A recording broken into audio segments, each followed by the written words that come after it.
सोचो एक डॉक्टर को रास्ते में मिली लड़की से प्यार हो जाए और वो उसका दीवाना हो जाए तो क्या होगा। ऑफ कोर्स यार भटाभट ही होगा। तो चलिए देखते हैं डॉक्टर भैया की लव स्टोरी को। और हाँ भाई जी, वीडियो पर लाइक और कमेंट जरूर करके जाना। मूवी का नाम डोंट मूव है। तो चलिए मूवी को स्टार्ट करते हैं। मूवी की स्टार्टिंग में हम मुन्ना भाई MBBS जैसे डॉक्टर को देखते हैं जो कि बाकी डॉक्टरों के साथ मिलकर एक बंदे की सर्जरी कर रहे थे। तभी मुन्ना भाई के पास एक लेडी डॉक्टर भागते हुए आती है और वो उसे बताती है कि एक यंग लड़की हमारे हॉस्पिटल में आई है जिसकी हालत बहुत गंभीर है और उसका अभी अभी एक्सीडेंट हुआ है जो कि दिखने में तुम्हारी बेटी की तरह है। ये सुनते ही मुन्ना भाई MBBS के होश उड़ जाते हैं। भला कोई बाप अपनी बेटी को इस हालत में कैसे देख सकता है। पापा की जान तो उनकी बेटियां ही होती हैं।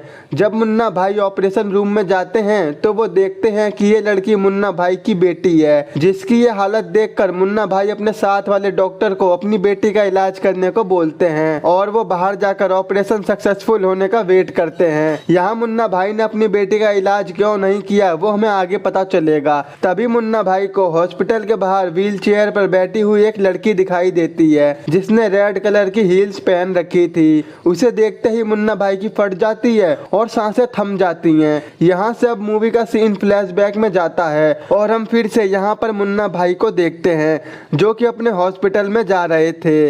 लेकिन तभी अचानक से उनकी कार खराब हो जाती है जिससे वो कार के मिस्त्री को ढूंढने लगते हैं। वहीं रास्ते में मुन्ना भाई को एक इमली नाम की लड़की मिलती है जो उनको कार के मैकेनिक की शॉप पर ले जाती है। लेकिन उनकी किस्मत खराब थी क्योंकि वो दुकान बंद थी जिस वजह से इमली मुन्ना भाई को अपने घर पर ले आती है। घर पहुंचकर मुन्ना भैया अपनी वाइफ जुगनू को कॉल करते हैं लेकिन वो किसी कारण से फोन को पिक नहीं कर पाती। इसीलिए मुन्ना भैया गुस्से में आकर घर से निकलकर एक बार में जाते हैं जहां पर वो दबा के दारू पीते हैं जिससे मुन्ना भैया को फुल नशा हो जाता है। अब इनके दिमाग में क्या आता है कि ये फिर से इमली के घर पहुंच जाते हैं जिसे देखकर इमली शॉक हो जाती है। इसके बाद मुन्ना भैया बातें करते करते ना जाने कब इमली से जबरदस्ती करने लगते हैं और फिर ये दोनों भटाभट करने लगते हैं। अगले सीन में हम मुन्ना भैया और जुगनू को आपस में बात करते हुए देखते हैं। अगले दिन मुन्ना भैया फिर से इमली के घर जाते हैं जहाँ पर उनको अपनी गलती का पछतावा होता है और वो इमली से माफी मांगते हैं। ये सुनकर इमली भी खुश हो जाती है और उनको माफ कर देती है।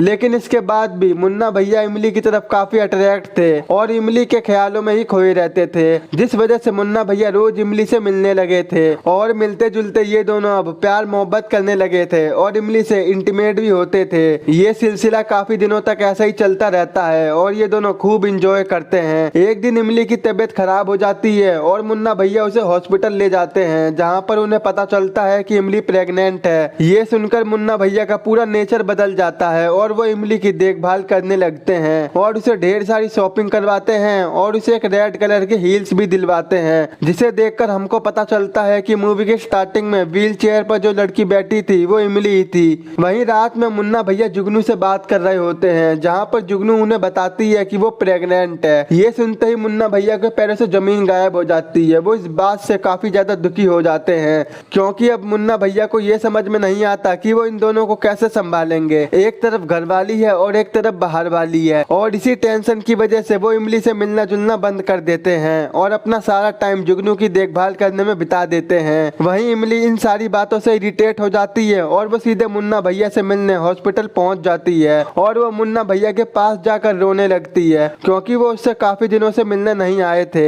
अब ऐसे ही काफी दिन बीत जाते हैं और एक दिन मुन्ना भैया डिसाइड करते हैं कि आज वो इमली से मिलने जाएंगे। इमली के पास पहुंचते ही मुन्ना भैया देखते हैं कि इमली पागलों की तरह डांस और हरकतें कर रही है तो मुन्ना भैया इमली के बिहेवियर पर उसे डांटने लगते हैं। तभी इमली कहती है तुमको तो मेरी कोई भी परवाह नहीं थी तो तुम यहाँ पर क्यों आए हो और वैसे भी मैंने अपना अबॉर्शन करवा लिया है, अब तुम पूरी तरह से आजाद हो। ये सुनकर मुन्ना भैया को बहुत गुस्सा आता है और वो उदास होकर वहाँ से चले जाते हैं। इसके बाद वो फिर से जुगनू की देखभाल करने लगते हैं। लेकिन एक दिन जब मुन्ना भैया जुगनू के साथ पार्टी में आए थे तभी उनको सामने इमली दिखाई देती है जिससे वो पूरी तरह से घबरा जाते हैं और जुगनू को वापस घर भेज देते हैं और वो खुद इमली से मिलने चले जाते हैं और इसको सॉरी बोलते हैं। लेकिन इमली कहती है मुझे पता है कि जुगनू भी प्रेग्नेंट है और मैं ऐसा बिल्कुल नहीं चाहती कि मेरी वजह से तुम्हारी वाइफ और तुम में दूरियां हो जाएं, इसीलिए मैं अपने गांव जा रही हूँ। इसके बाद हम कुछ महीनों के बाद का सीन देखते हैं जहाँ जुगनू को एक बेटी होती है जिसका नाम ये सभी मटरू रखते हैं और ये वही मटरू है जिसको हमने मूवी की स्टार्टिंग में एक्सीडेंट देखा था।